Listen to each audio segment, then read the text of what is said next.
Chapter 26, Twin Peaks.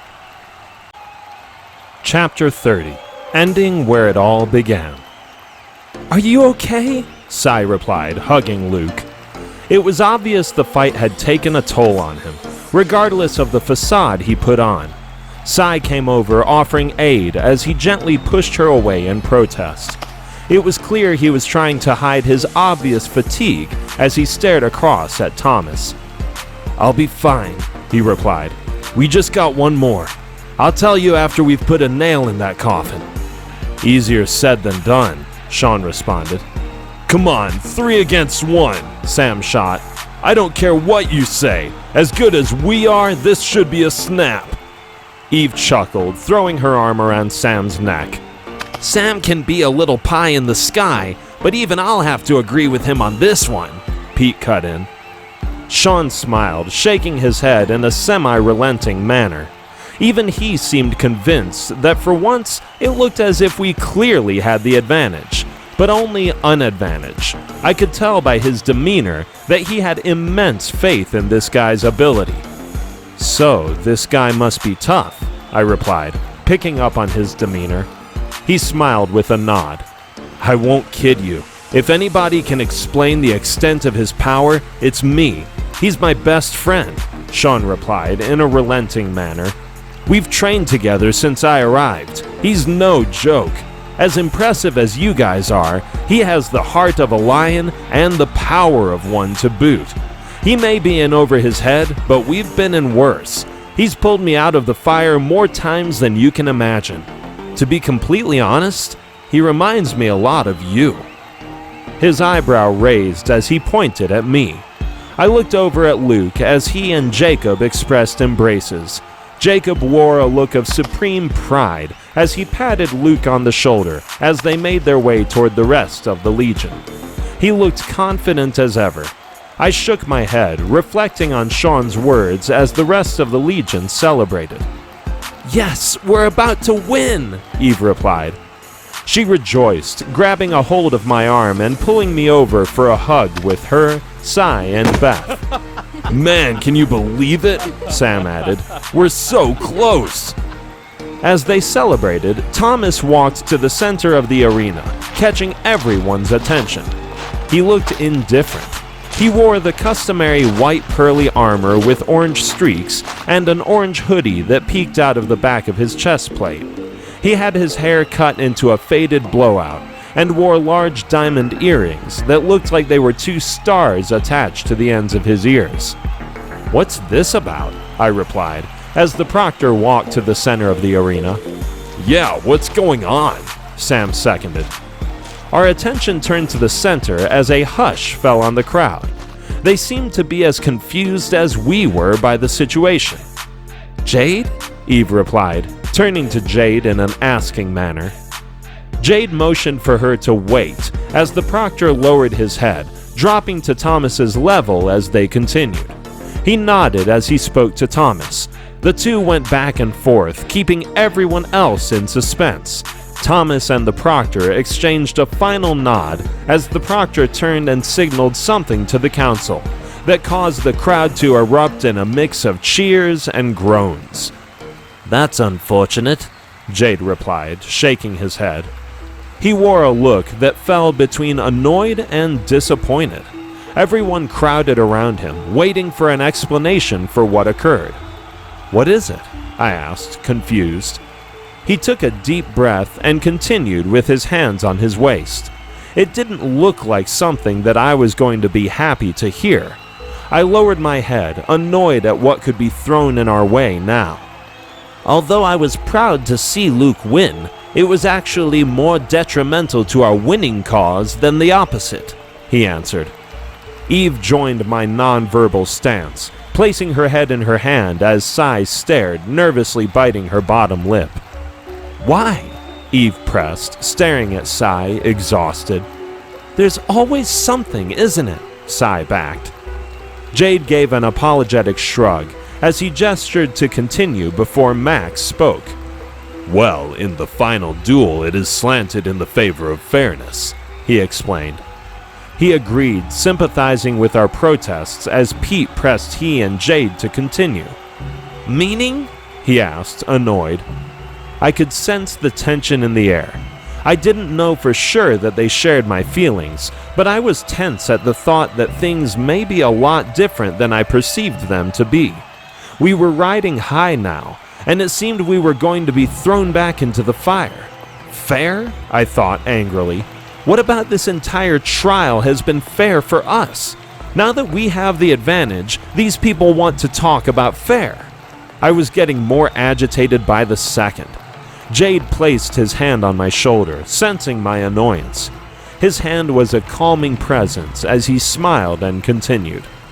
"Meaning, it's not going to end with all three of these guys going against Thomas," Jade continued. It was Luke's time to be annoyed, as he threw his hands in the air in an irritated manner, crossing his arms defiantly. "Seriously, fair? What about that is fair to us?" Sai asserted, taking the words out of my mouth, speaking for the entire Legion as she continued. "I mean, we earned our advantage, not to mention they came into this with a clear advantage, an advantage that put us in a 3-1 hole. Where was the fairness then?" "Exactly," Luke seconded. We all nodded, becoming less patient with the trials process, as Sai spelled out our grievances almost perfectly. "That's not entirely true," Max responded. "Yes, you guys were put in disadvantageous situations, but it was at a time where you were in the normal trial evaluation dynamic. That is no longer the case. This is a duel. Both legions have equaled out.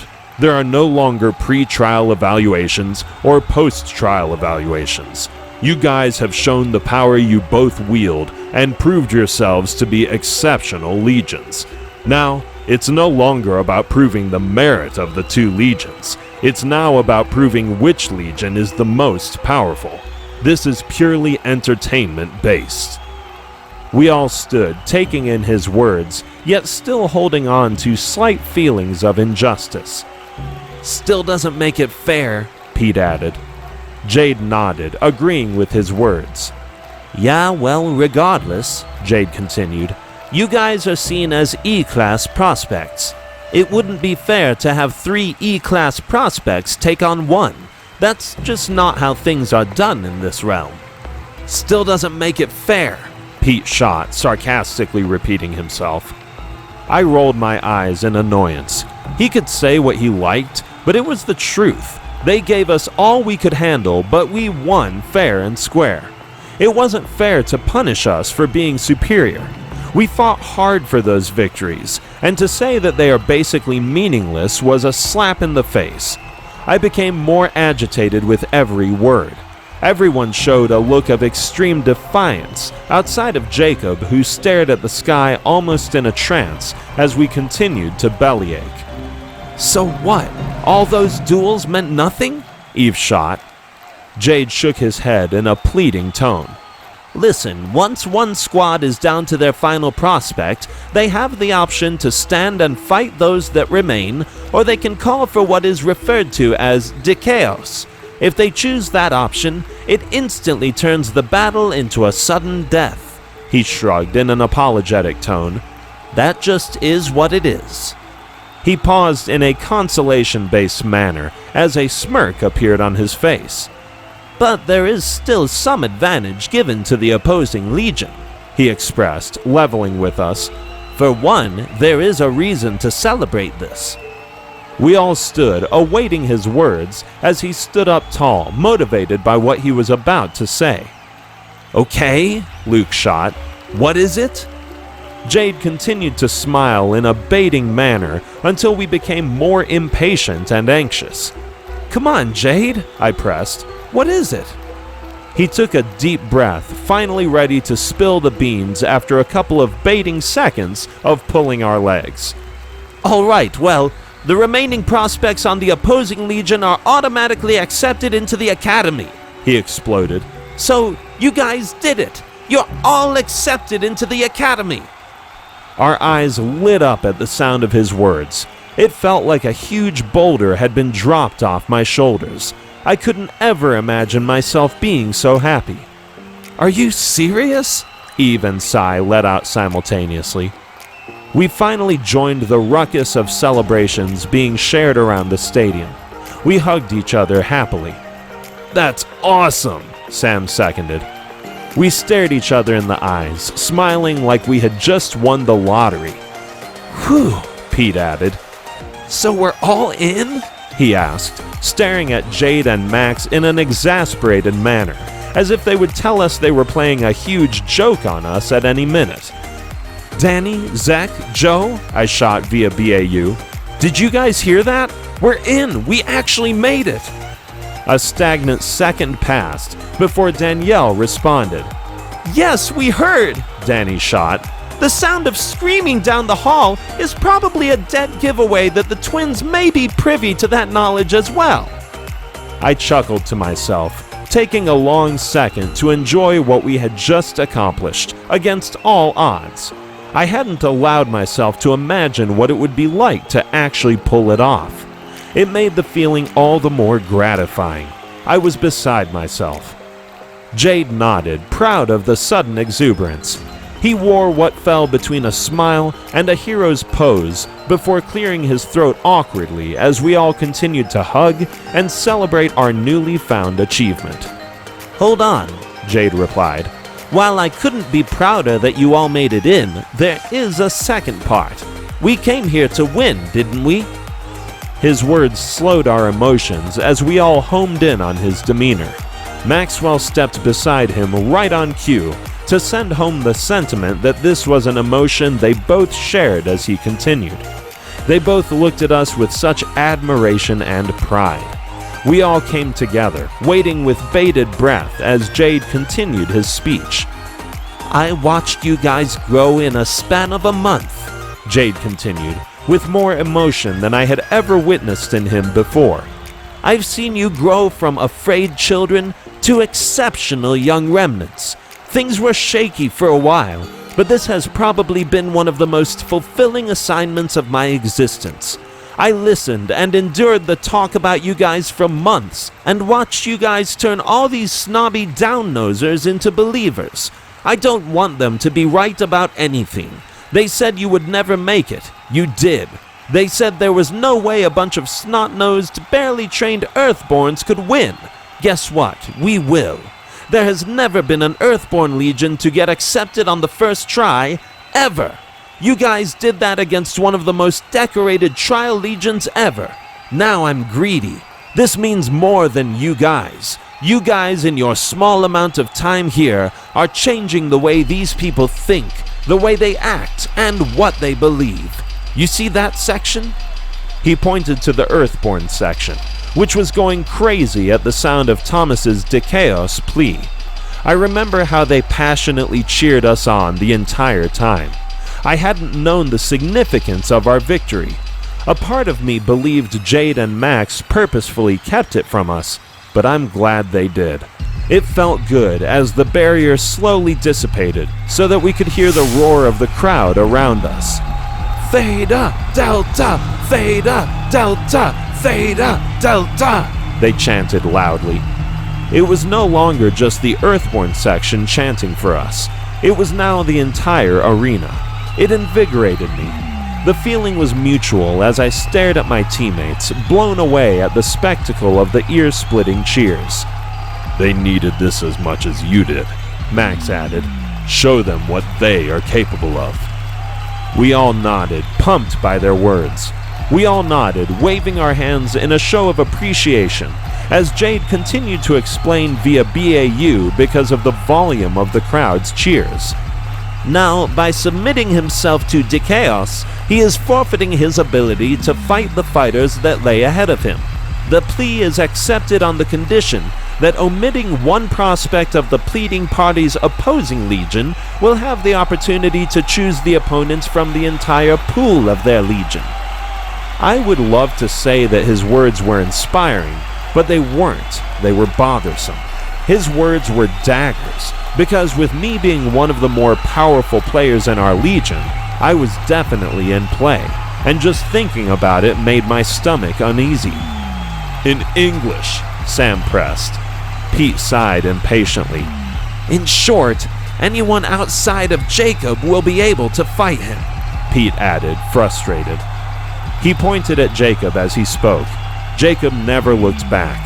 He just continued staring out at the crowd, as if this was something that he already anticipated. Wait, what? I shot. Jacob's our strongest fighter. Why isn't he allowed to be picked? I mean, with him it's a lock. Sean nodded, agreeing as he continued. Yeah, you're right, but he said Thomas got to exclude one of us from consideration. That's more than likely going to be Jacob. That's just common sense. My guess is it was going to be either Jacob or Uriah, Sean explained. Uriah? Wait, why Uriah instead of you, Luke, Sam, or Tim? Eve pressed. I mean, yeah, Uriah's smart, but how powerful is he? You didn't witness Uriah before the Battle of New Angeles, Sean replied. Uriah was a prospect remnant long before that. Trust me, if you saw how powerful he was before his anointment, you would have little trouble believing that he, at the very least, he's on par with Jacob. You guys are tainted because during the Battle of New Angeles, you were ignorant about all the power that went into him keeping you guys safe. It severely handicapped him at the time, so you guys never got a chance to see his actual power. We did, and I can promise you nobody on our team felt confident taking him on. That's just the truth. Uriah sat stoically, analyzing the battlefield. He wore earphones over his ears as he stared out into the sea of people. Uriah showed a calm coolness and intelligence that gave me no reservation about his ability. He paid us no attention as Sean continued. And yes, Luke is powerful, as are the rest, but they are also newly trained, thus more likely to make a mistake that an experienced prospect could exploit, he explained. I nodded, agreeing wholeheartedly. Well, then Uriah it is, then? I questioned. Or me? Sam added with a smile. Are you kidding? No, I replied. You're powerful, but you're like a toddler walking a pit bull right now. You still don't have control yet. They all stared at me like they had something on their minds that they did not want to share. I turned, waiting for meaningful feedback. I was oblivious to the obvious signs that were being expressed. I could tell by their demeanors something was transpiring without my knowledge. They were having another BAU conversation absent of me. It was obvious. Come on, guys, I replied, trying to encourage their participation. They continued to stare at me, which began to agitate me, because a part of me knew why, and I thought it was a terrible idea. Who, Uriah or Sean? I continued, covertly pleading as they continued to stare at me, unmoved by my words. Jacob shook his head with a smile as it slowly started to dawn on me. They weren't budging on how they felt, no matter how I felt about it. I stood with my hands on my hips, angrily protesting their obvious consensus. Who? I shot, knowingly what they were all thinking. They stared at each other as if they were rethinking things in lieu of my protesting demeanor. You! Jacob shot from behind me. My eyes closed at the sound of their words, and agitation soon followed as I stared at them, dumbfounded by the idiocy of the plans. You have Sean, who knows the guy's fighting style inside out, and the newly revealed super recruit Uriah. Why me? Me? I shot with an already planned outburst. Yes, they all shot simultaneously. They all looked at me, returning my rebellious protest with ones of their own. Crack! I threw my arms in the air before slapping the table behind me in protest, splitting it in half on contact. Haven't I done enough? I shot, staring them down. Haven't I shown enough? My mind was going a mile a minute as an anger built in me. It was never enough. They felt I needed to prove more. Why me? Why was it always me? I was tired of fighting. I wanted this whole thing to be over, and the last thing I wanted to do was engage in another fight. Yes, you have, Jade replied with a smirk. I stared at him angrily, oblivious to what the intent of his statement was, and blown away at the prospect of him taking my protests lightly. "Then why?" I shot. "Why not Sean? Why not Uriah? Or even Luke?" No one wanted to look me in the eye. It was obvious they sympathized with my situation. So much so that it looked like it annoyed them to have to ask me to do more than I already had. But at the time, I didn't get the position I was in. I was just angry and tapped out. I was too stressed out to get the message they were trying to convey. "Because they aren't you," Sam cut in, before lowering his head bashfully. "Exactly," I shot. "No, they're not you," Sam continued. "Who was the one pulling us all out of the fire each and every time?" "The one reason why we all are here. We are new admittance into the most prestigious academy in existence," Pete added. "Let's just skip the middleman," Sai shot. "You're just going to end up saving us once again, so why even go through it? Besides..." Their words stopped me in my tracks. The meaning of what they were saying was slowly seeping in. I stared at them as they all converged on me, patting me on the head and shoulder, giving me encouragement. "Tim, this isn't about who can or should take this fight," Eve continued. "Yeah, it's about who we trust to win this fight," Sai shot. "Don't you get it, little Eli? Our faith is in you," Uriah added. Everyone, aside from Sean, bashfully refused to stare at me directly. I thought it was them pawning something off on me, or maybe I thought they were intimidated, but now I saw the true meaning behind their words. It was more honorable than that. It was the most rewarding feeling I had ever felt. I started the trials fighting for the trust of my Legion mates. I went to insane lengths to gain it. Now, I had it. "It's unanimous," Jade shot with a smile. "So listen, idiot," Jacob cut in. "The most powerful thing in this realm is faith. The power we have to believe in Father Yahweh's love and power gifted to us. Now imagine the power you wield when a legion is behind you, propelling you on with faith of our own, in you." "Our?" I replied, bashfully turning away. "Don't tell me you trust me too." "Ha ha ha," he shot, faking a laugh. "No, you're still irresponsible, lazy, and immature, but you also are the heart of this team. And I have faith that Father Yahweh's anointment and will through the Savior Emmanuel flows through you, and in that regard, yeah, I trust you.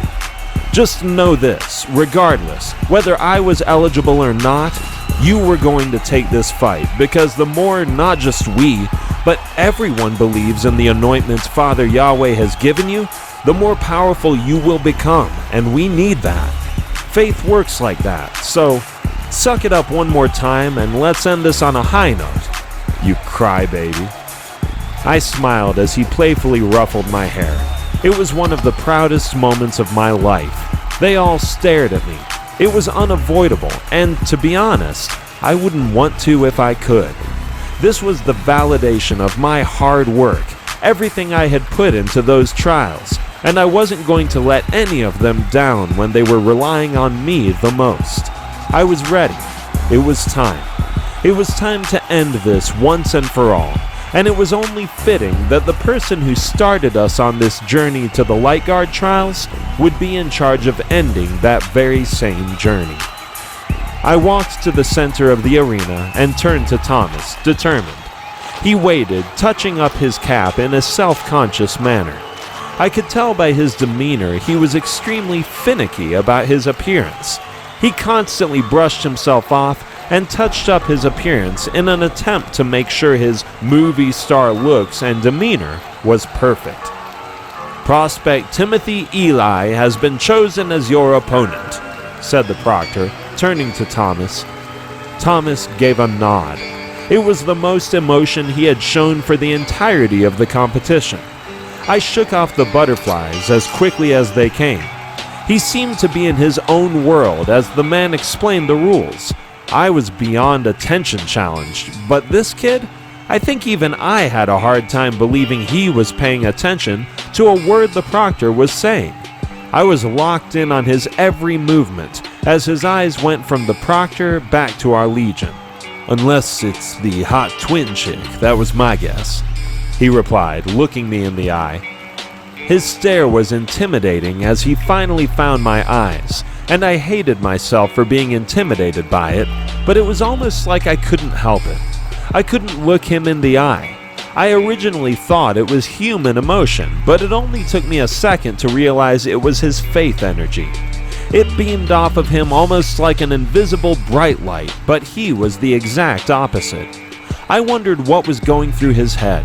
His entire legion had been taken out, and he was their last hope, but you'd think he was a kid sitting in the back of boring class by the way he was acting. The guy was cool as a cucumber, but not in the stern way. It was more ditzy. I continued to covertly survey him, hoping to get some bead on what his mindset was, but he was a blank slate. "So, do you accept their challenger, or would you like to continue the fight as is?" the proctor pressed.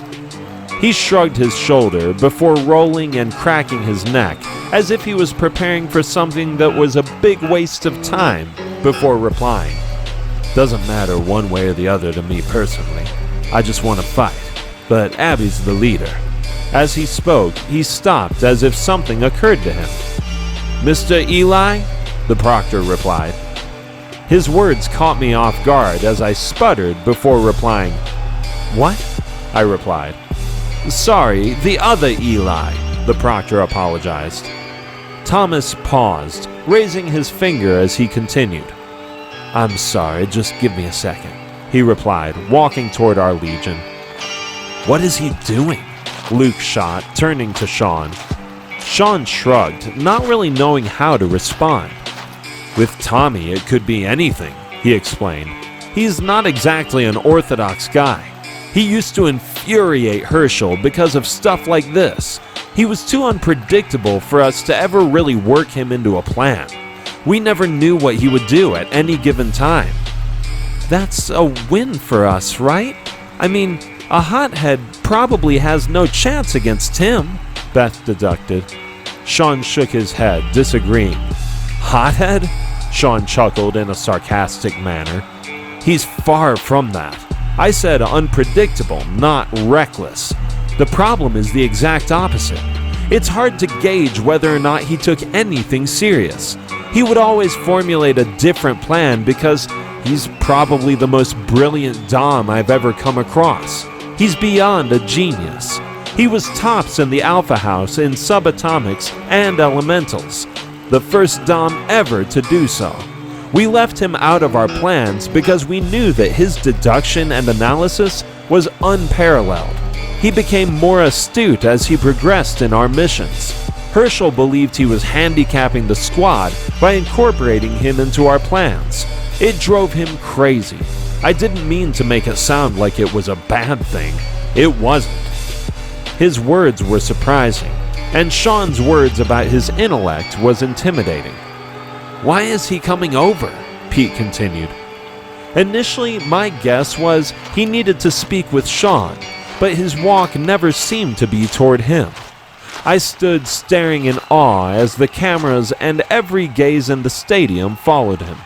He surveyed the barrier before smiling and finishing his march. He walked over to Sai as she stared around. He looked her in the eye as her gaze slowly found his.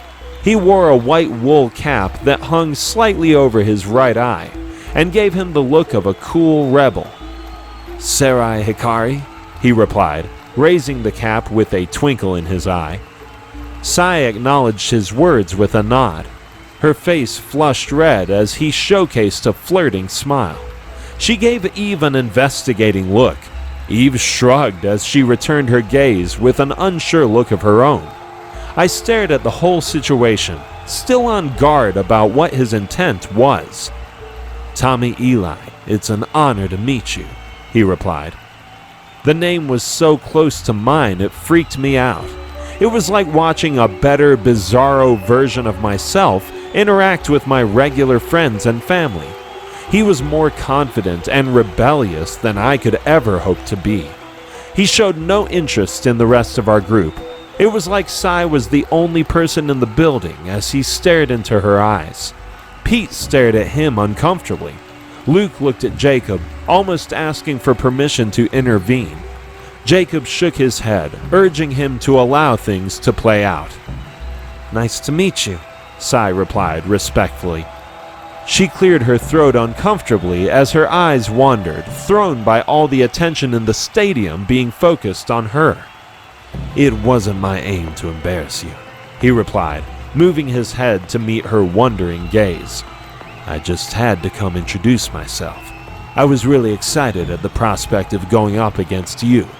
I trained with your mother a couple years back, and you were all she talked about. I just would have loved the chance to see how you measured up to her. Either way, it's nice to meet you." Sai paused, not really knowing what to say, as he cupped and gave a slight pat to the back of her hands. "Thanks?" she replied, unsure. She actually seemed smitten, and for a reason I couldn't understand at the time, it sparked an annoyance in me. I figured he was trying to mess with my head, and the lack of disrespect infuriated me. Did this guy see what I had done so far? Was he even paying attention? "No problem. I hope to get to know you better when this is all over," he replied, turning his walk back to the center of the arena with a quick wink. Eve gave an approving smile, as Sai showcased more of a puzzled demeanor. He walked a couple steps before flash-stepping the rest of the way. It happened in the blink of an eye. There wasn't so much as a wind gust. My heart started to beat fast. This guy was no joke. His speed was on par with mine, and as far as I knew, his brains were on par with mine as well. This wasn't going to be easy, and that was obvious. "Excuse me," he replied to both the proctor and I. "I just needed to speak my piece to someone very special to me." His words stung. My eyes narrowed at the sound of his words. "You don't even know Sai," I shot. "One greeting and now she's special to you?" He showcased a digging smile. "Special has many contexts, Tim. Let's make sure we understand the right context before making assumptions about my motives," he replied, staring me in the eye. His demeanor was disrespectful to me. He didn't know me, and his casual speak only served to irk me. I returned his words with a stern glare. "It's not my job to interpret context. It's your job to be clear," I shot, unrelenting in my stare. He nodded, returning my glare with a non-threatening chuckle which made my blood boil. I couldn't understand why my anger was so hard to keep in check. It was almost like he was purposely goading me, and I couldn't understand why it was so easy for him. I was usually the cool and collected one, but he found a way to switch the tables. "Tim," he managed before I entered. My power exploded, anger being the anchor. I couldn't assess my full power. It was almost like I was muzzled, but even at my current level, I was showcasing a massive amount of power. I felt like I couldn't contain it. I was a bucket with a hole in it. "Don't say my name like you know me," I shot. "And don't speak about my best friend as if you know her. You don't." He smirked, throwing me off. Everything about this entire fight seemed wrong and manipulated, but I couldn't find the catalyst, and he gave me doubt, which in a match of faith was a very bad thing. "See, and here I was trying to be friendly," he replied sarcastically. He powered up, matching my current level. Like me, his hair grew slightly, and his arms were covered in light tattoos. I could tell by the little effort exerted to summon his current level, he had plenty in his reserves. "Well, just because you guys are best friends now, I mean, you never know. As people get older, they tend to grow further apart. My guess is you want someone there to replace you in case something like that happens," he spoke, still as carefree in his demeanor as ever before. Nothing he said had a ring of truth to it, but it was like he knew exactly what to say, and the precise mocking way to set me off. "You're really pressing your luck, kid," I pressed, my power becoming more violent. He chuckled out loud. The crowd had long been in a hush, struggling to hear our spat. The rest of the Legion looked on, as confused as I was by his aloof demeanor. "You'll have to excuse me, that certainly wasn't my intention. See, once again, those contexts can get a little jumbled when emotions are involved," he replied, extending his hand in a mocking tone. "Let's start over. Like you said, I don't know you, you don't know me.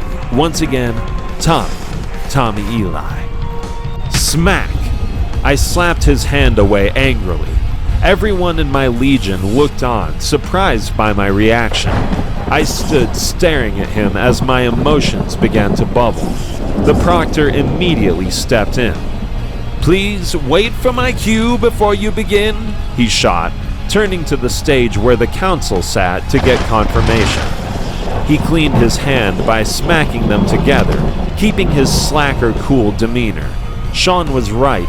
It was like the guy was incapable of taking anything serious, and it was infuriating. "Just give me the go so I can wipe that smile off his face," I shot.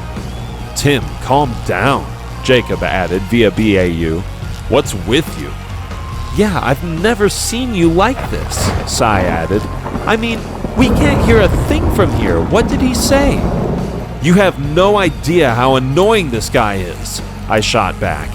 "He seemed like a nice guy to me," Sai added. "What did he do?" "Nice guy?" I shot. "What's nice about him?" "I don't know," Sai replied. "I had no idea he trained with my mother. It's cool for him to let me know that." "Sai, he was flirting with you," I shot angrily. "You're too smart to not get that. It had nothing to do with your mother." Sai rolled her eyes in frustration before shrugging. "Well, whether that was his aim or not, it was nice to know," she cut in. "So what, you're into him?" I shot, ignoring the proctor explaining things in front of us. I continued pressing Sai via BAU, agitated. "What?" Sai shot, offended. "No, Tim, I mean, how can I? I don't know the kid." "You know what he looks like," I fired, staring the boy down. "Tim, this is so stupid," she fired. "Whether or not I like his look is the last thing you should be thinking about. Focus on him, Tim. The fight is about to start."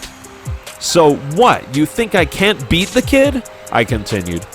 "Tim," she fired angrily, "will you stop it? I'm saying you need to focus. I don't know the kid. End of story. Now focus on the match." I rolled my eyes as I became more agitated by the second.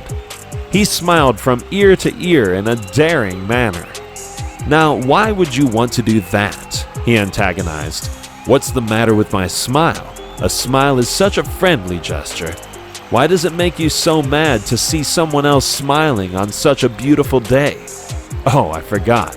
Is it because Sai blushed when she saw it?" It was the feeling of disrespect that irked me. It infuriated me that he believed his small advances towards Sai would get under my skin in the slightest. Like he could ever. Why was he acting like Sai was so special? Sai was friendly to everyone. My mind was going a mile a minute, and to be honest, I had no idea why his words about Sai bothered me so much. "She didn't blush, you lame," I shot. "She was being nice. She's like that with everyone. Don't slander my friend." "Begin," the doctor responded. "Fit block, fit block." I attacked immediately, sending punch after punch, angrily swinging at him. He blocked with ease before dodging backwards to gain room. "Wow, you're mad," he responded.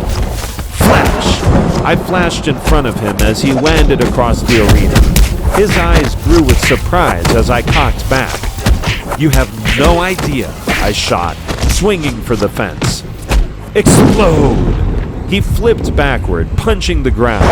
He heated the sand as it rose, creating a stone wall. I collided with it, exploding into contact. "Element Delta, wind command, slicing wind," I spouted. Slice, slice, slice. The wind carved through the terrain on its way to Thomas. "Nice," he replied, unstrapping twin nunchucks. "Ping, ping, ping!" He countered every strike as the wind collided with his metal handles. He was quick. One slice of wind has what is equivalent to 1,000 blades, and he countered each one. As he finished, a piece of hair dropped, followed by a small piece of his wool cap, showcasing a small cut over his right eye. "Man, seems like things are getting serious," he replied, dabbing his finger on the cut, inspecting it. "They've been serious," I shot. "Don't talk about my friends." He nodded, wiping the blood on his caped hoodie before showcasing a gamesman-like smile. "Well, now that we're serious," he replied. Whoosh! His power spiked high. Flash! Clash! I saw him the entire time. I countered his nunchuck strikes with my staff. We stared at each other intensely as a pushing battle ensued. "Come on, Tim," he replied. "We're Eli's. They're expecting a show." My eyes slimmed at the sound of his words. What was this guy's endgame? What was he doing? "What are you talking about?" I fired. "Release." He leaped backward, using my force to propel himself in order to gain space.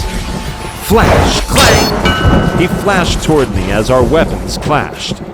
"I'm clang! Talking about clang! A show," he continued. "And if you don't step up this game, I won't hesitate to put you in the hospital." I dodged, noticing the momentum behind his blow was different. I narrowly dodged as the momentum created a crater beneath my feet. "Good move, Tim," Jacob replied. "Yeah, really good catch, or that would have been game over," Pete added. "Man, look at that thing," Sam added. I stared in awe at the display of power. The crater was so deep I couldn't see the bottom. I stared at him as his eyes lit up, healing the cut over his brow. Even with the power of the Heaven Realm, the crater took a minute to repair itself. "How can this guy do that?" Sai asked, turning to Sean. Sean hesitated, as if he was weighing his options. It was a bad position to put him in. It was his best friend. I can tell something in him felt conflicted. I understood. I couldn't imagine if I was put in a position where I had to tell some guys I just met how to beat Sai or Pete. "Sean?" Eve replied. He gave another pausing second before answering. "Tommy can absorb the energy of the person he's facing. So in effect, he's using Tim's power against him," Sean responded, almost like he was vomiting out of his own mouth. "How?" Pete pressed. "That's his anointment. He can absorb the light and faith energy of his opponent and combine it with his own," he continued. "The key is his opponent's emotions. Once he can empathize with how you feel, he can lock into your frequency and absorb all the energy you exert. It's why his genius is such an asset. He learns the person's personality. Then he plays them like a fiddle, causing them to struggle with a specific emotion so that he can mimic it and use it to absorb a person's energy." Now it all made sense. The guy was playing me from the very beginning. His entire demeanor was a part of his talent. It was so hard to read him because he was reading me. It was why so many of his mannerisms reminded me of me. He was literally absorbing everything about me. It was eerie to think that he could be so good. It was hard enough when I thought he was just a prick. Now I knew for sure. He was purposely pushing my buttons to elicit a reaction to mimic. It was maddening. Flash! I flashed in front of him. Swing! He cocked back and took a slicing swing with his nunchucks extended. Dodge! I dodged as the massive power took out another nearby wall. Kick! I sent a front kick into his inner leg, breaking his stance. Wham! I turned, mustering everything I had into a spinning roundhouse that caught him flush. Boom! He flew, into a nearby wall with an explosion. "I just have to control my emotions and keep the faith," I replied, feeling my true power rush into me for the first time. It was intoxicating once again to feel it in my hands. I stared at the weird tattoos that covered my body as Tommy rose, knocking the dirt off, still showcasing a smile. I stared at him, dropping my guard as he nodded, impressed. He clapped as I turned to him, trying to remain calm and stay away from his head game. He lowered his head for a second, then shot a playful grin as he quickly began to twirl his weapons masterfully. "Think fast," he replied, firing a lightning shot from the end of his nunchucks. I went to dodge, but I could feel the gravity and momentum of the shot. I could move, but I wasn't escaping unscathed. Oof! I dodged as the gravity surrounding his weapon nailed me like a passing bus. Crash! I landed hard as my head bounced off the arena ground, knocking my lights out for a second. "Man, Tim, that's Remnant 101. Never drop your guard, bro," he replied, spinning one of his weapons in a front-running show. Flash! Throw! He dove high in the air, snatching the other weapon out of the air in an amazing show of speed. He cocked back and prepared to send another shot. "Tim, get out of there," Jacob shot. "He's preparing another attack."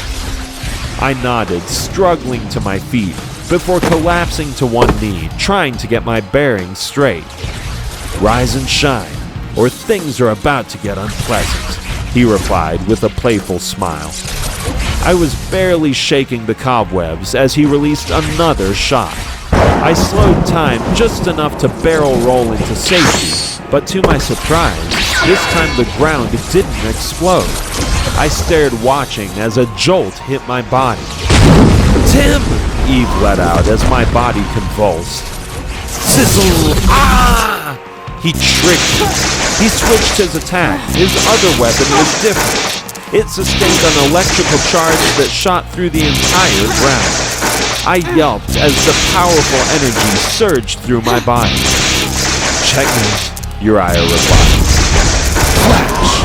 He landed with a flashing thud as my body continued to convulse as the waves of light energy short-circuited my body. He walked over, playfully twirling his nunchucks as my body collapsed. "So, you're the savior of the world. One of the prophesized witnesses, huh?" Everyone seemed thrown by his actions. "What was that?" Luke replied. "I don't know why he would give up his advantage," Pete shot. "Tommy isn't worried about that right now," Sean added. "Trust me, this is just a warm-up for him. Everything is a game of the mind, and he enjoys being one step ahead of everyone else. He knew that wouldn't contain Tim for long. Yeah, he's calm, but he's also extremely cerebral. I'm serious, we've only began to see what his true plan is." I can vaguely recollect what was going on around me as the last of the light energy exited my body. I pushed off the ground as my body ached from head to toe. After all the things I had been through, it seemed as if it was only a tip of the iceberg. The other guys were tough, but they were novices that we were able to exploit. This guy was something else. "This is getting annoying," I muttered under my breath. I was so tired and out of it. Mentally, I was stumped. I collapsed to one knee, exhausted. I had been dodging for what seemed like ages. He didn't give me any time to formulate a plan. I pushed off my knee, rising to my feet, summoning all the energy I had in preparation for his next attack. "Come on, Savior," he replied. "Throw!" He shot another one of his nunchuck shots at me. I could barely dodge. I was tempted to try to take the blow head on, but it would have been suicide. I didn't have time to think, and the second of indecision was costly. I couldn't move in time.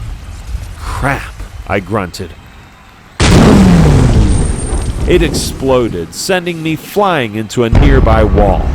It felt like I was being crushed by the density of the gravity surrounding his weapon.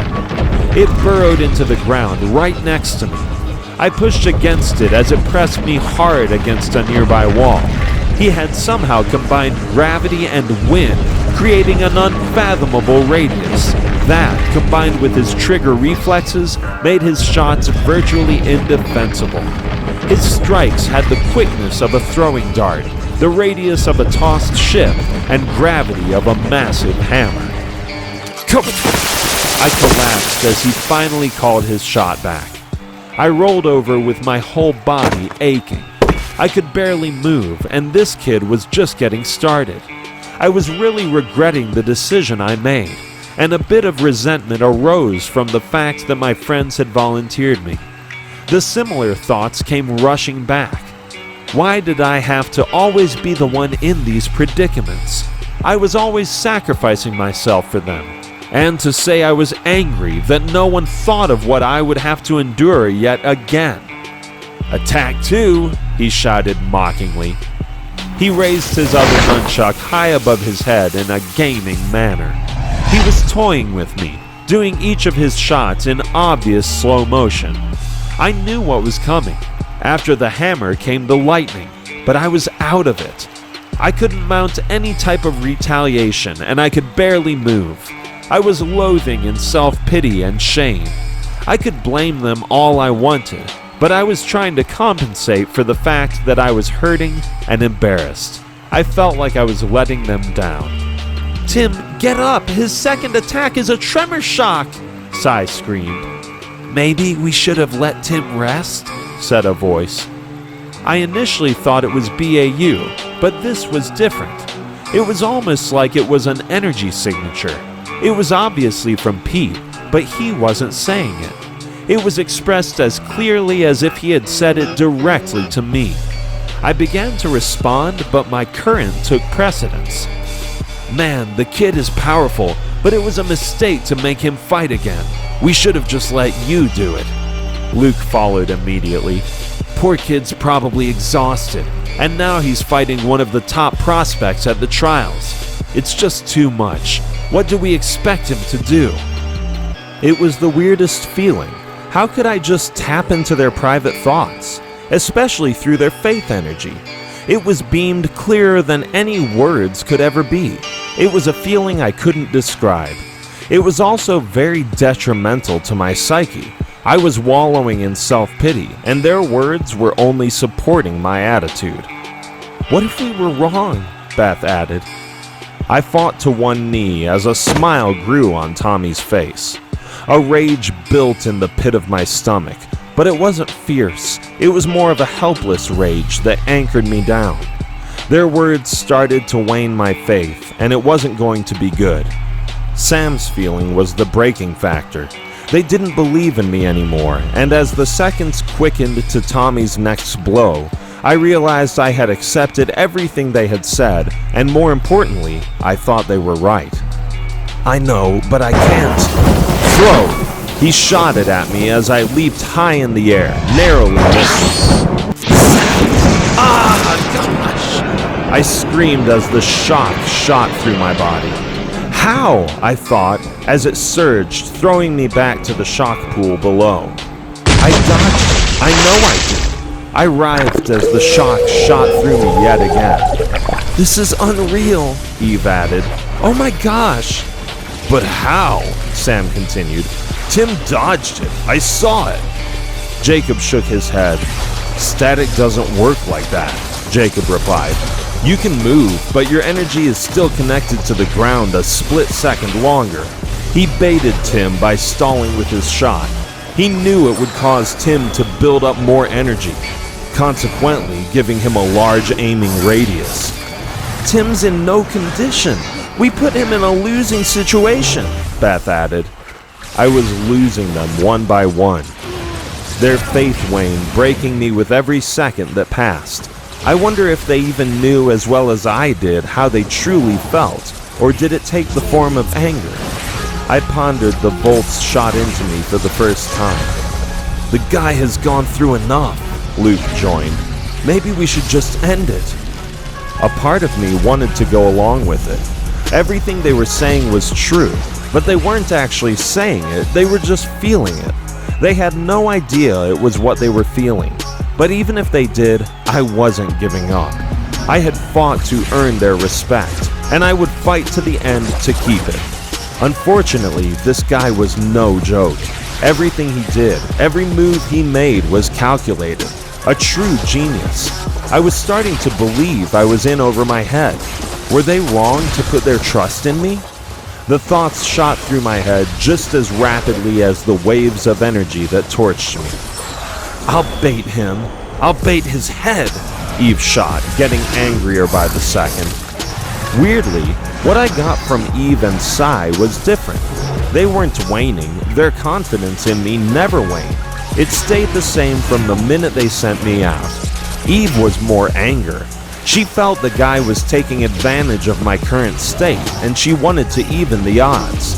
Sai, on the other hand, I couldn't read. She gave off nothing. She was stone calm. No fear or anger, just focus and unwavering faith. Eve jerked away from Luke suddenly as he grabbed her, blocking her path. "Let me go, Luke," Eve shot. "I'm not going to do anything. I can't watch this." She walked toward the edge of the back of the holding barrier, turning away from the fight angrily. The shots surged through me, baking my body from the inside out. It felt like my body was on a merry-go-round going round, while my feet and hands were being set on fire. It was brutal. I tried everything I could to regain my sense, but it was useless. I had no control over my nervous system. "Well, I can," Sam shot. "I can watch it long enough to watch Tim beat the crap out of this kid." His words caught everyone off guard. His faith, like Sai's, never broke. It was constant from the moment he and Sai gave me their blessing. Their demeanor never changed. Their faith never lessened. "You think so, huh?" Sean shot pessimistically. Sean undoubtedly was skilled at masking his faith energy, much like Jacob and Uriah, so I couldn't get anything from either of them, but Sean, I didn't need to. He seemed like a very straightforward guy, as was Pete. They both knew what the difference between fantasy and fact was. "No, I know," staring at him sternly. "This kid has minutes, tops." I could feel him. Then slowly I could feel the energy of everyone else. What did he mean? His words had sparked something in the group that seemed to feed right into me, even though I couldn't hear any of the exchange. "I mean, how?" Beth shot. "I'm going to have to go with Sean on this one. Tim is amazing, no one will doubt that. But there are some things exceptional talent can't beat. He has ability and experience that's hard to overcome, even for Tim." Sai, who had been silent throughout the entire exchange, shook her head, disagreeing. "What's this about?" she replied, turning to Sean and Beth. Sean stared at Sai, thrown by her words. "What do you mean?" Beth replied. "Like we said, talent and experience." She shook her head, staring them both down. "No, it's about faith," she shot, pointing to the sky. "Do you guys believe anybody who competed outside of maybe Jacob would be sitting here if it wasn't for Tim's faith?" Danielle stopped cold at the sound of her words.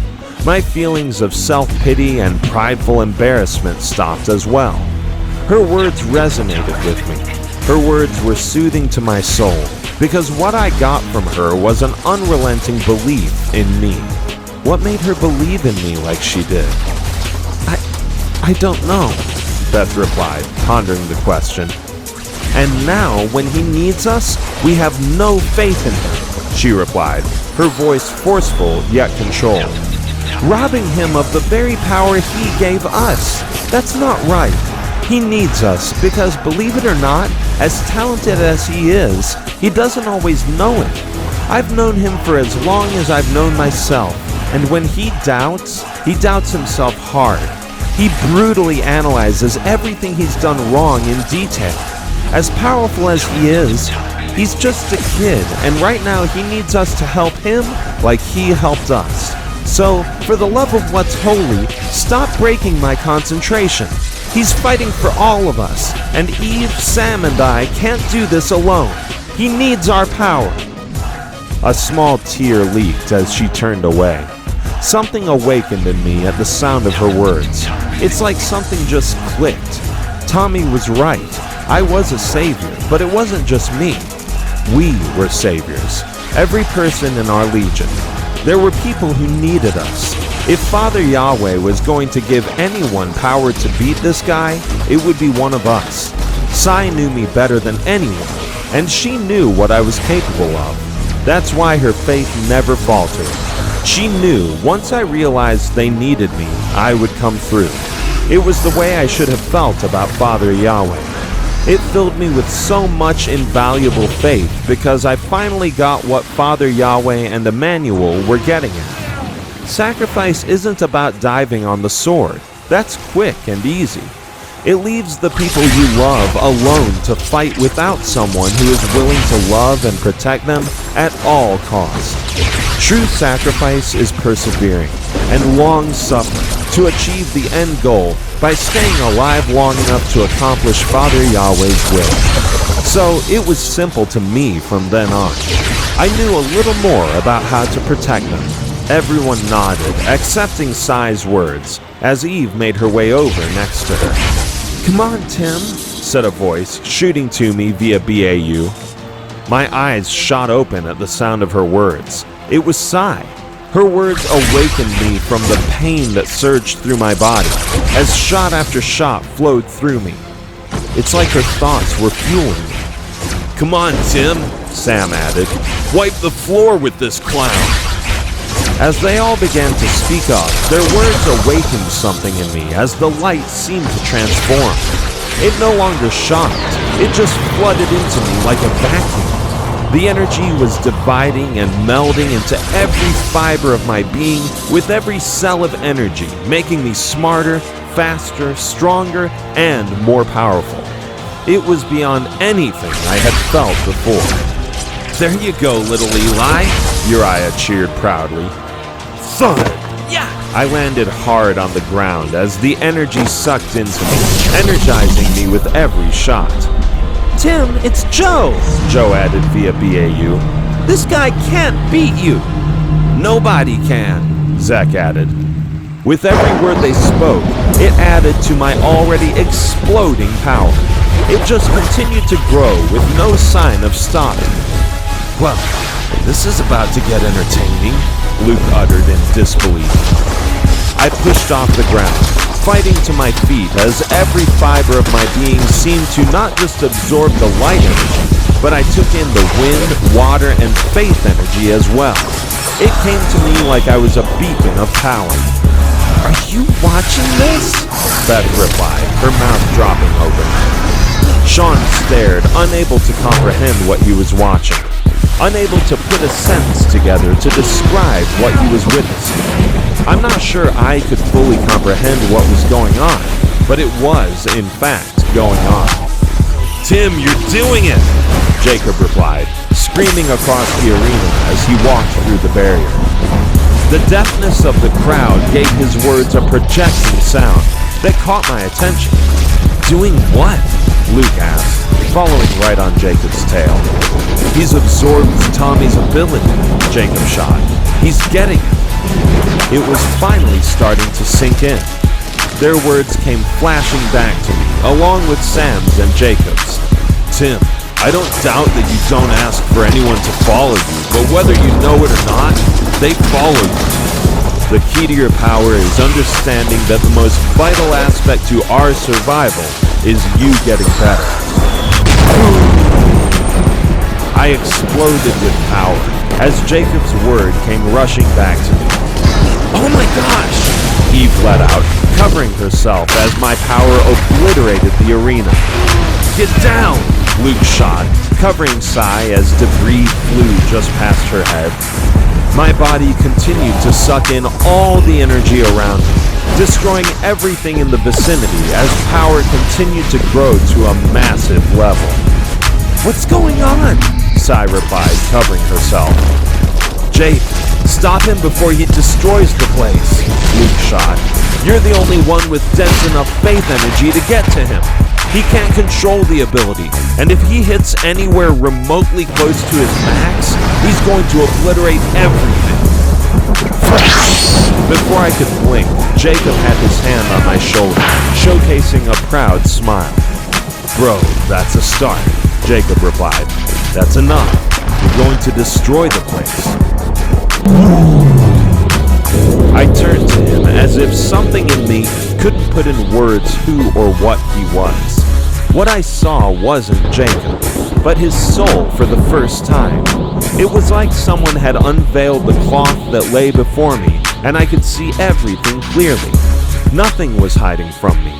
I saw everything in its natural form, and it was all energy. Father Yahweh's energy in different shapes and forms, but it all radiated. We were all engulfed in a light that connected us all. As I absorbed everything, my human side kicked in, comprehending Jacob's words for the first time. As suddenly as my power erupted, it calmed, until I glowed with a tamed energy glow. I stared at my hands, blown away by my power. Was that the pinnacle of my power? Or was it just a taste of what lay ahead? Tim, you there? Sam replied via BAU. Yeah, I replied, coming to my senses. My gosh, that was insane, Eve replied, helping Pete and Beth to their feet. Look at this place, Luke replied. Yeah, I think you broke it, Sai replied. There was no sound as I slowly regained my bearings. You could hear a pin drop. The arena was in disarray. It looked like Angel Haven during the rapture. I had destroyed the place. There was no repairing. As a matter of fact, it was barely holding itself together. There wasn't a person awake.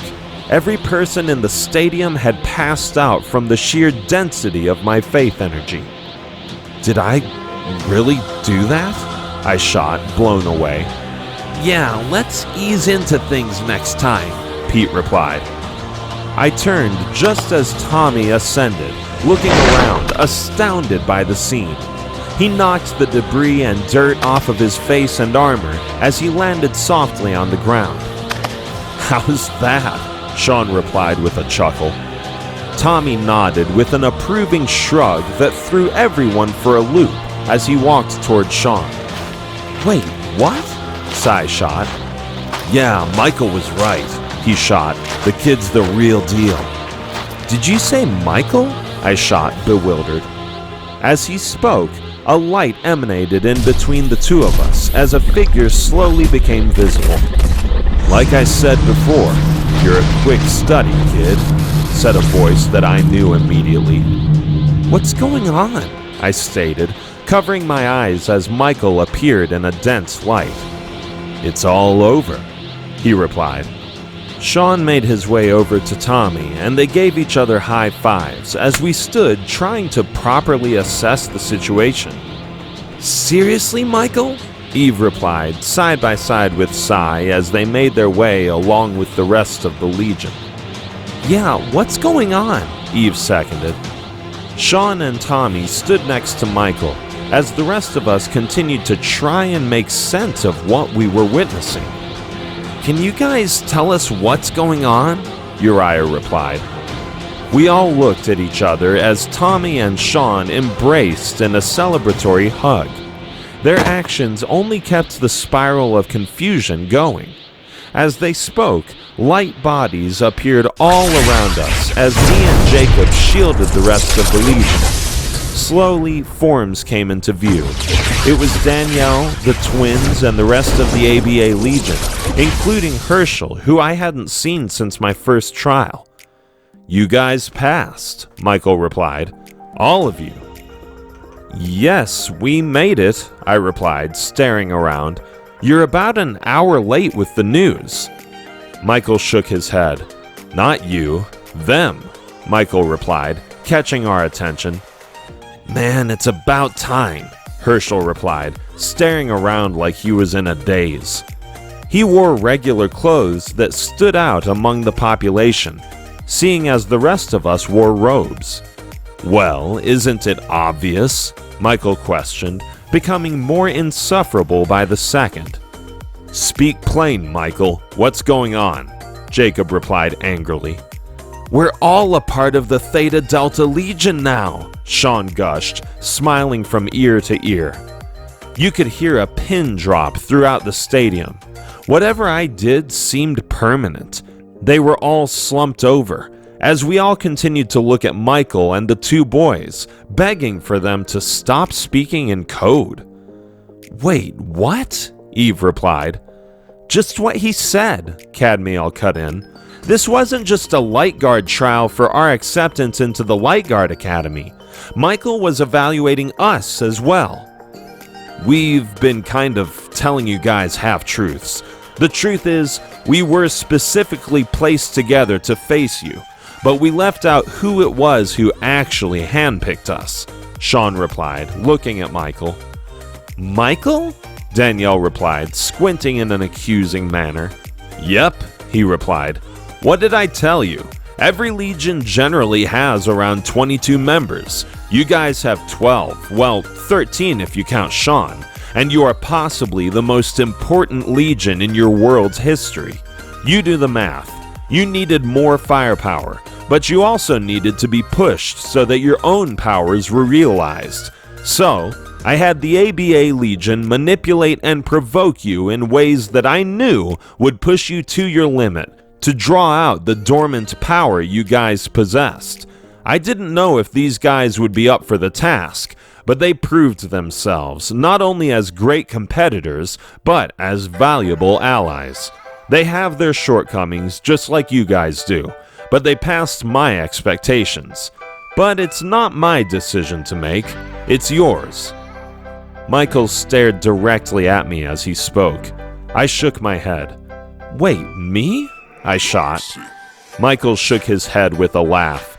Not you, Glory Hog, he corrected. Your Legion. I rubbed my neck, embarrassed. Sorry, I replied. I turned to the group, who looked as confused as I did.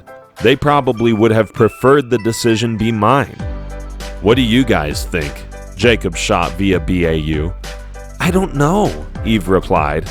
I mean, we were just at each other's throat. How is this going to work? Well, Beth added, they are powerful. Yeah, and think about when we first got together. It wasn't exactly a seamless cohesion, Pete added. Uriah, what's your assessment? I asked.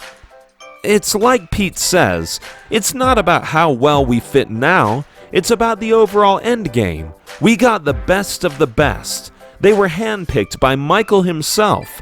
I don't think we have a better chance of finding anyone better. It's obviously not going to be easy with the tension created, but what other choice do we have?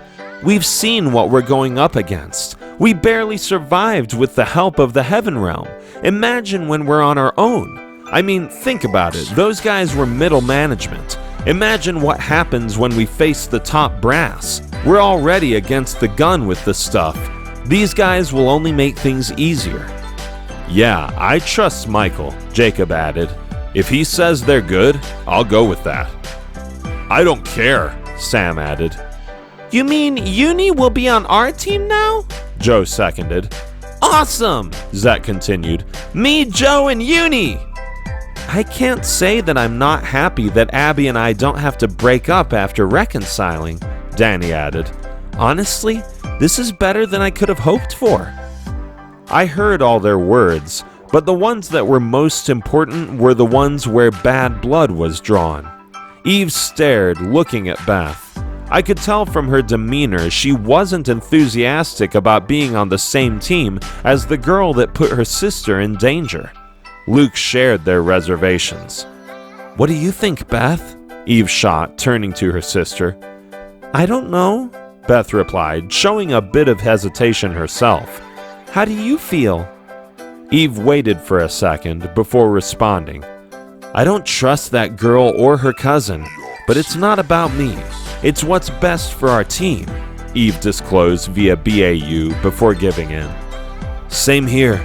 I have my reservations, Luke added, making sure to keep a straight face as he communicated with the girls. But at the end of the day, it's not what we want, it's what best equips us to achieve Father Yahweh's will. And if we're using those standards, we won't find better prospects. So it's unanimous, I deducted. I turned to Michael, but before I could reply, he turned to the Alpha Beta Alpha Legion. "What are you guys waiting for? Let's get this team picture," he replied, winking at me. "Wait, what?" I replied, thrown by his demeanor. "I'm an ARC," he shot. "I don't need to hear your words." I nodded with a smile as the Alpha Beta Legion made their way over to us, along with Danielle and the twins. They squeezed in uncomfortably as Michael pointed his finger like a gun. "Lasting image coming up," he replied with a wink. "Bang. That's a good one." He extended his hand, sending the picture to us. "Before I go, what's going to be your name?" he replied, underselling the situation. "What do you mean? We're the Theta Delta Squad," I shot.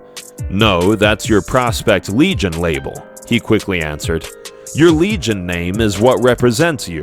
It's the very intent of Father Yahweh's will. Your parents' name represented their mission. It was their job to be the light that led their followers out of the darkness of the religious wars, hence disciples of the light. What represents your holy mission?" As he spoke, everyone once again turned to me, but this time there was no hesitation. I knew from the moment he explained things. I was actually only hesitant out of fear of being rude. I nodded, accepting their blessings. "The Lions of Omega," I replied. "Why?" Jacob pressed. "Because that's what I hope we become when it's all said and done," I replied. Michael waited a second, smiling with a nod. "I like that," he gushed. "Well, enjoy the festivities. I'll see you guys in a little bit. If you have any questions for me, you know how to get in touch. Next time we meet, I'll explain how to get the Nephilim Testament." "The what?" Sai uttered, confused. "So, I'm guessing you haven't filled your friend in on our little conversation with Samyaza?" Michael pressed. "Samyaza? As in the leaders of the Watchers?" Sean added. "Tim, when did you talk to him?" "Yeah, I explained things to Jacob, but I haven't had the time to tell anyone else. With the weight of the trials, I guess it just slipped my mind. But yeah, he said the only way for us to prepare for what they had in store for the witnesses was to get the answers out of the Nephilim Testament," I explained. My words seemed to cause a stir within our group. "Are you crazy?" Cadmiel cut in. "The Nephilim Testament is the most guarded manuscript in hell. It's guarded by Hell Reapers. We're first years. It's a suicide mission." "Yeah, even I'm going to have to agree with her," Jacob replied. "Michael, do you have any idea how we're supposed to pull this off?" "No, not really, but I'm not worried. I mean, you guys have gotten this far on grit and overcoming ridiculous odds. I say, what's another miracle?" "Michael, there is a difference in getting into the Light Guard Academy and going through the 7 hells to retrieve a book that has been guarded by the Hell Realm's most deadly rulers. That is, if we make it that far. The stuff before that, I mean, we have to make it through the 7 gates of hell before we even have a hope of even seeing that book," Benjamin replied angrily. "No, it's not going to be easy, but hey, I have faith in you guys," he replied. "Wait, is that the Archangel Michael?" said a voice that rung throughout the entire stadium. We were so entrenched in our conversation that we hadn't even noticed that the people in the stadium had awakened from their unconscious state. They all screamed and pointed at Michael in disbelief, as we all fumbled, taking in Michael's words. "I guess that's my cue," Michael replied. "See you guys soon, and seriously, don't worry so much." He disappeared in a burst of light as the people cheered. People, amazing, an archangel in person, wow, huh?" said Simon Burial, continuing his cheesy monologue. Hold on. If you guys think that was amazing, I'm not done knocking your socks off. I know you guys are sad that you missed the big finale, but the amazing is still pouring in. Turns out the 2 top prospect legions this year are now 1. Yes, for the first time in, well, ever, 2 competing legions have agreed to become 1. The crowd exploded at the sound of his words. I nodded and waved like a trained monkey as the crowd was in frenzy. It was so loud I couldn't think. I covered my ears as explosions went off. Yes, we just heard it from the Archangel Michael himself, Burial continued. Well, ladies and gentlemen, this signals the end of this year's trials. But the recruiting season is just starting, and this will be possibly the most touted legion in history. This is truly amazing. Until next year, in Father Yahweh we trust, and in Jesus Emmanuel's name we say, Amen, the crowd shouted. They continued getting louder as Burial pointed us in the direction of Jade and Max, who were signaling for us to follow them. Let's go, you guys. I hurried out with the rest of the Legion tight on my heels. Max and Jade led us directly to the press conference room, which was packed full of reporters, including the majority of the ones from the trial, asking us to rehash what led to our decision to combine, and how we were going to coexist with the newly opened wounds that occurred during trials. By this time, we were all used to the spotlight, and the alphas were pros. They received the majority of questions about their journey with Michael, and what led to their decision to take on the daunting task. I thought we would never be able to leave. I was so excited when they finally gave us the okay that I nearly flash-stepped out of my seat. I thought it was crazy before, but the fanfare now was beyond that. There was 4 or 5 times the amount of cameras and media surrounding the exit. They snapped pictures and shot questions at us as we knifed our way through them and made it to our transport. This is ridiculous, I shot. Yeah, this is what you better get used to, Sean added. Sean is right, Tim. The trials had security and realms walls, not to mention protocol that only allowed the most elite press passes here. But now, it's going to be a madhouse. No matter where you go, it's going to be highly publicized, Jade explained. It's going to be hard for any of you to have a normal Heaven Realm life for a little while. And even when that's over, you still will be far from normal. Things just won't be as crazy. The rest of the ride was a blur. The meshing of the 2 legions was awkward. No one joked or spoke. It was just a quiet transport ride back to the hotel. You guys go and get packed, and when you return, we'll explain how the next part of the trial will commence, okay? Max instructed. We gave him a nod as he continued to work on his holographic monitor. Jade waved as he followed him back on to the transport. Okay, so, Alphas, is there anything that you guys might need any extra time for? Jacob replied. They got a consensus by looking around before they shook their head no. No, we're all squared away on our end. I'm already set, so I'll just wait here, Herschel responded. We all nodded. It was a manner fest as we all moved to the side as he passed, saying excuse me and sorry with every accidental touch. Danny, aren't you guys going up too? Abby asked as she passed Danny. Oh, sure, it'll give everyone a chance to clear the air, Danny replied, addressing the elephant in the room. Okay, sure, Abby responded, turning to Cadmiel and Ruth. Cadmiel nodded in a hesitant manner, lowering her head, showing an embarrassed demeanor. Ruth forced a smile, nodding as well. Sound good? Danny replied, turning to Eve, Sai, and Beth. They all nodded, approving. It was an awkward first step, but at least some alliances were being made. I guess that kind of thing was easy for girls, but with the boys, it wasn't going to be so easy. Aside from the fact that the only boys around our age were Herschel, Tommy, Sean, and Howell, we weren't exactly headed in the same direction. "Come on, Uni," Joe replied, pulling her. "Ouch, Joe, my arm still hurts," she shot, pushing him. "You used anointed power. It takes longer to heal." Joe recoiled apologetically. "Oh, sorry," he muttered. "Well, anyways, come on." Zek jumped, breaking the awkward exchange. "Okay," Uni replied, smiling at Zek. I looked at Pete with a pressing stare. He returned my gaze with one of his own as the three small kids walked toward the building. "We have a little bit to talk about, so you midgets head on up to your rooms," Jacob replied, turning to Sam, Pete, and I. "Yeah, Sean, you guys too," Herschel instructed.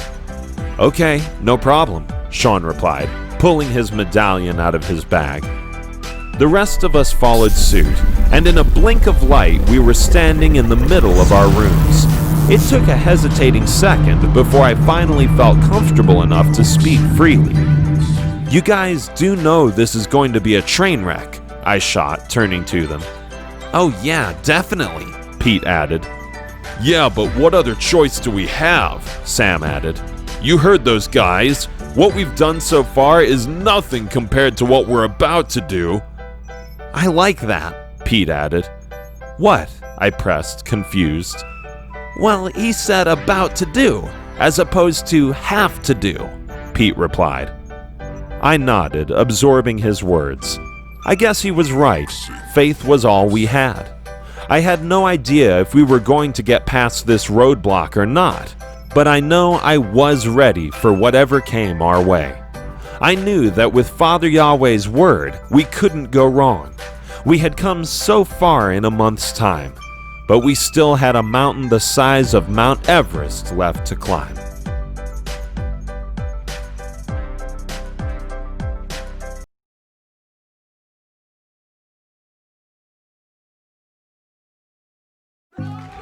Epilogue.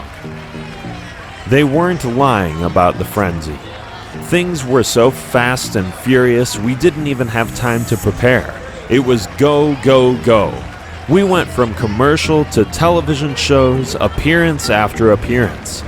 Our legions generally had different scheduled appearances, so even though we were now one legion, the media still treated us like two. So, during the weeks following the trials, we had little to no time to get acquainted with our new legion mates. It was fun to see the different species and different worlds within the Heaven Realm. We went on press tours 4 months after the trials. Sai and I were paired together, which made things a lot easier. They played up the story of our relationship, and with Ryan's blessing, we quickly shot down the rumors. But the story by this time had already taken a life of its own.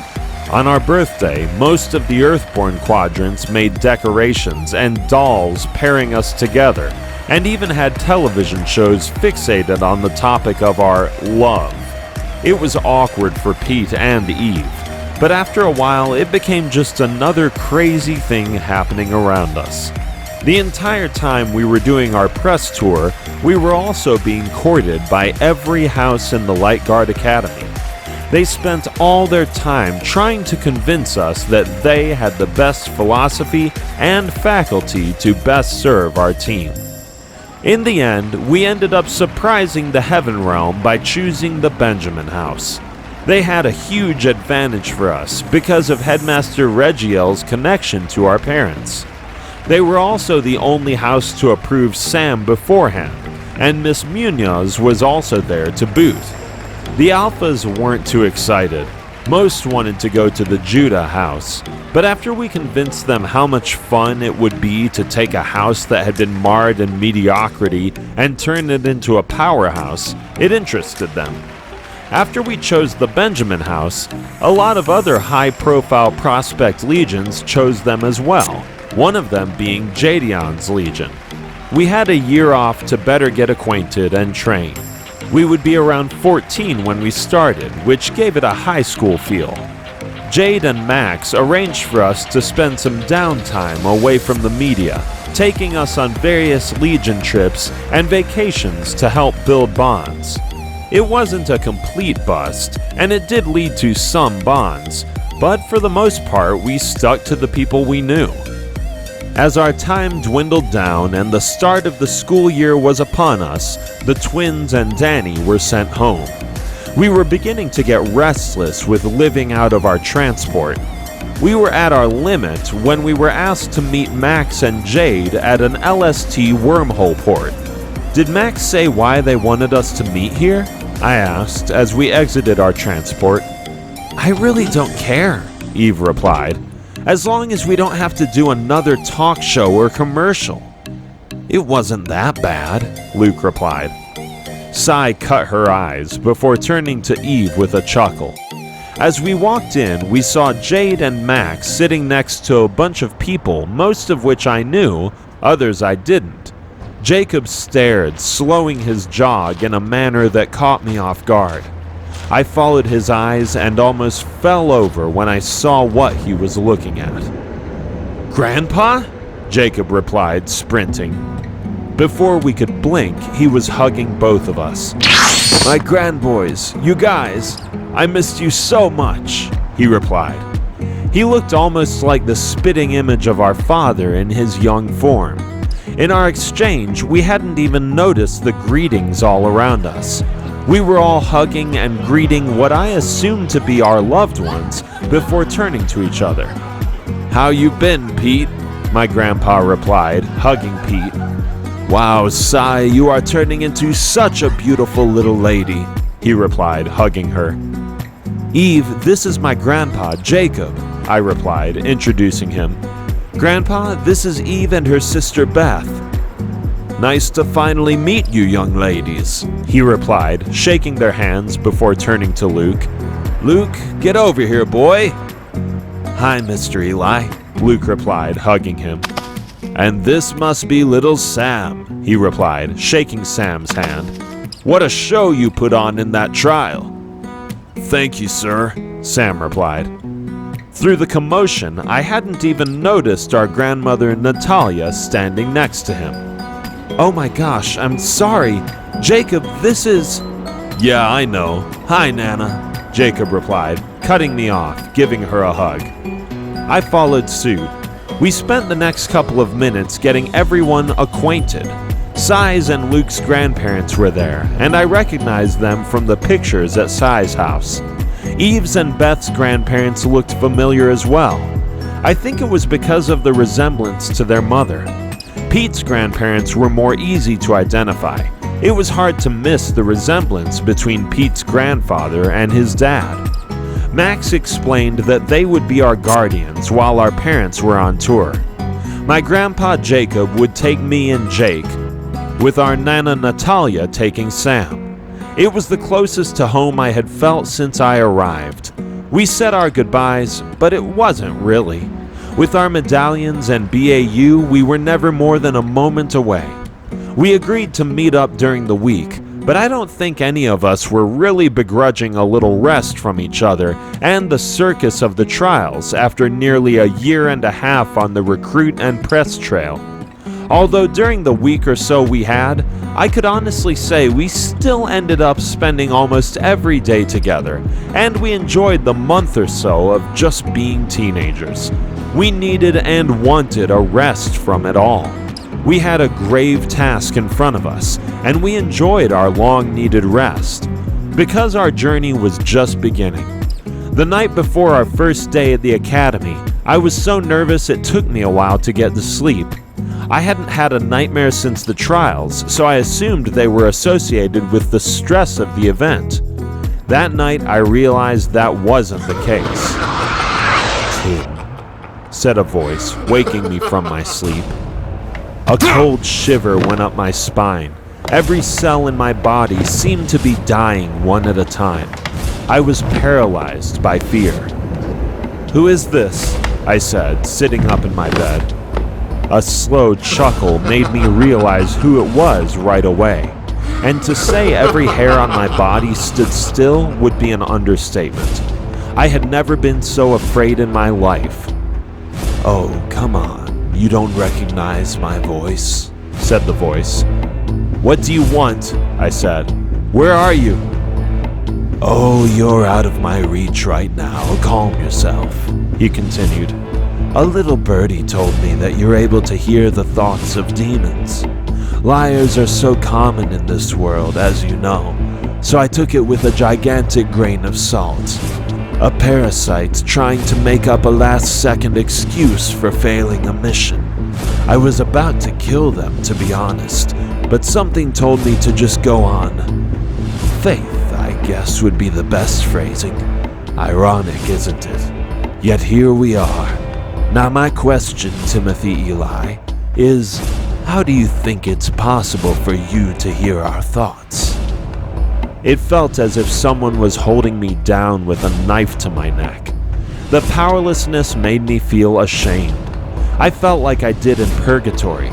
It was like he was going through my mind, taking every bad memory or feeling I ever had, forcing it to the surface.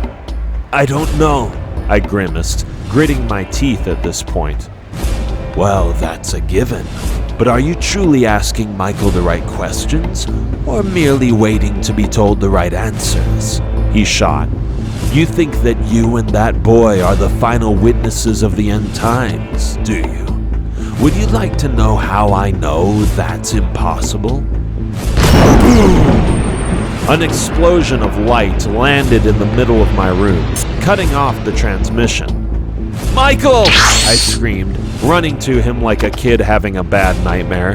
"What was that?" Moments later, Jacob and my grandpa came rushing through the door. "What's going on?" they asked, almost taken aback by my broken demeanor. I crumbled, falling against my bed, looking forward silently. Michael rested his hand on my shoulder, trying to bring me back to reality. "Tim, bro, what happened?" Jacob shot, walking over to me. I didn't say a word. I couldn't. The effects hadn't worn off. "It's my fault.